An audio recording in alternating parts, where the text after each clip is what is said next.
कर्मों का कर्ज वक्त के किसी भी मोड़ पर चुकाना पड़ता है, चाहे वो इंसान हो या जानवर। एक परिवार में एक कुत्ता था जिसे परिवार का हर सदस्य दिल से चाहता था, परंतु वह कुत्ता हमेशा एक कोने में चुपचाप उदास बैठा रहता था।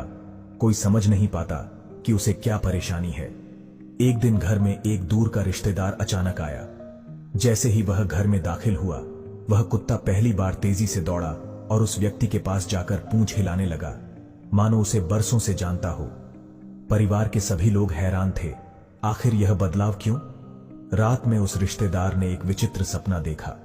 उसके दिवंगत पिता सपने में आए और बोले, बेटा, जब मैं जीवित था इस परिवार से मैंने एक कर्ज लिया था, परंतु उसे चुकाने से पहले ही मेरी मृत्यु हो गई। मेरी आत्मा उस कर्ज से मुक्त नहीं हो सकी और अब मैं इस परिवार का कुत्ता बनकर अपने कर्मों का हिसाब चुकाने के लिए वर्षों से यहां हूं।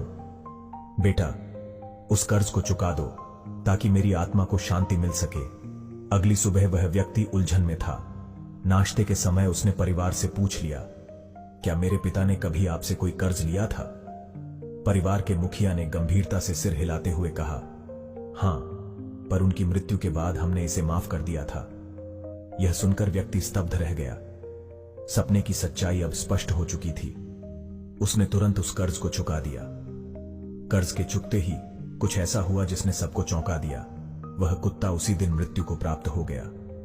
परिवार सदमे में था, लेकिन उस रिश्तेदार को अब समझ आ चुका था कि कर्मों का हिसाब इस जन्म में ही नहीं बल्कि अगले जन्मों में भी चुकाना पड़ता है। कहानी की सीख, कर्म का लेखा जोखा हर हाल में पूरा होता है, इसलिए हमें हर कर्म को सच्चाई, ईमानदारी और निस्वार्थ भाव से करना चाहिए ताकि आत्मा को शांति और मुक्ति प्राप्त हो सके।